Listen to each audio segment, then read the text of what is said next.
Micah mentioned at Chris's vigil that this is the fourth friend you've lost to. Yeah, it's 6 now.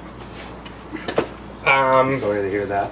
I appreciate that. We're following your social distancing, and then I'm like, okay, then why I was yelled at by the young girl and the old lady that get the hell out of the store, they don't own the store.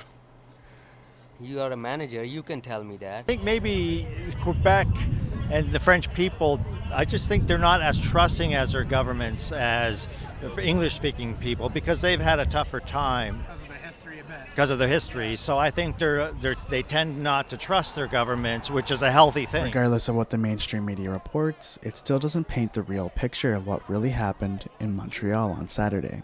You need to have a party for like 30 people. I just don't get it. I know a lot of people. I have a lot of friends, but they aren't having big parties, even civil parties. Why? 10 people in a house, that's more than enough. 25 people outside, that's more than enough.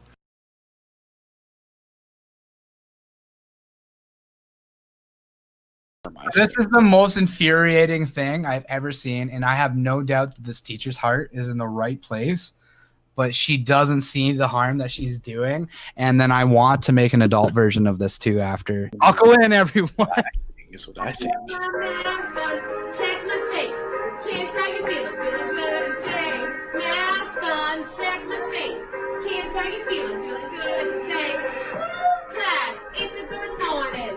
Brush your shoulders up. Let's get learning. Yes, kids, we love kindergarten. I'm so proud of you. Now let's get started. Come on, come reach up high. You know you're a star. Don't touch the sky. Go ahead and do your good morning dance. Getting warmed up in social distance. I'm ready to succeed today. I'm a superstar in every way. Sure right now, but how strange this is. Yeah, right, Linda? I put my mask on. I check my space. It's honestly like really cringy. Oh, it is the cringiest shit you've ever seen. I can't imagine being in school now, right now? And dealing with this. Okay, go back to the talk screen. It's so cringy. So cringy and so weird. Okay, so here's the thing. The adult version. Okay? The adult version. Once those kids grow up with all the psychological issues because they're scared of everybody. Oh, that's dark. That's true, though. Stay back! Loud noises! Stay in your space. This is my happy place. Don't you know? Mask on your face. Stay in your space. Then we'll both have our happy place. Like, I just picture somebody being, like, so paranoid of others growing up with that just indoctrinated into them every day. Just at the workplace. John's going to take a corner too quick one day. And it's going to... John! You know, late night TV used to be, like, edgy and funny. And now it's you know, what do they say? It's about getting clapter now. Not laughter, clapter. It's about, you know...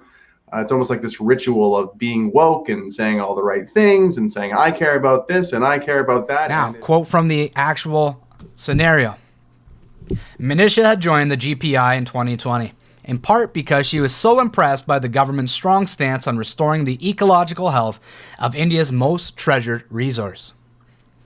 Many lives in her home of Jaipur have been saved by the government's quarantines during the pandemic.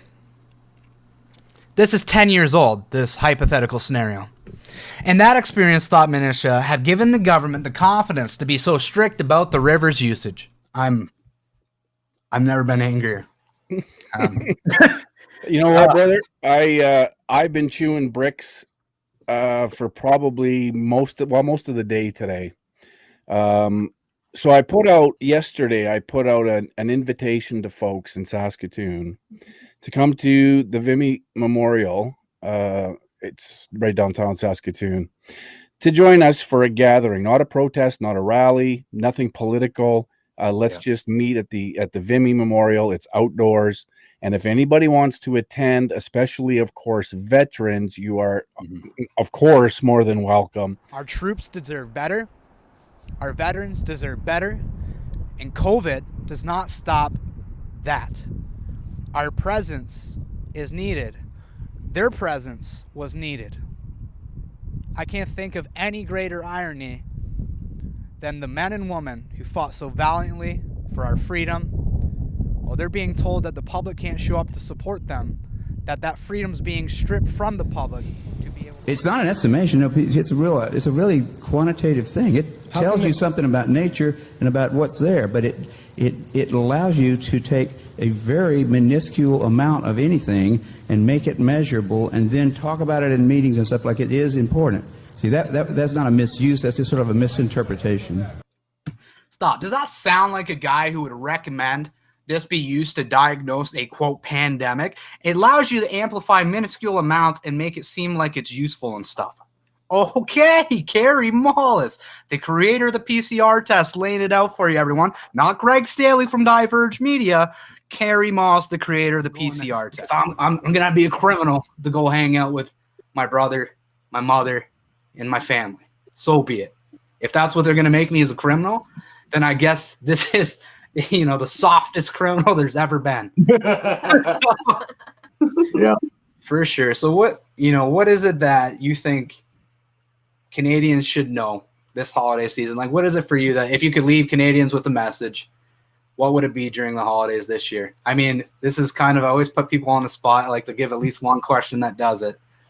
But I have one right away. Yeah, go. And I'm not going to cry.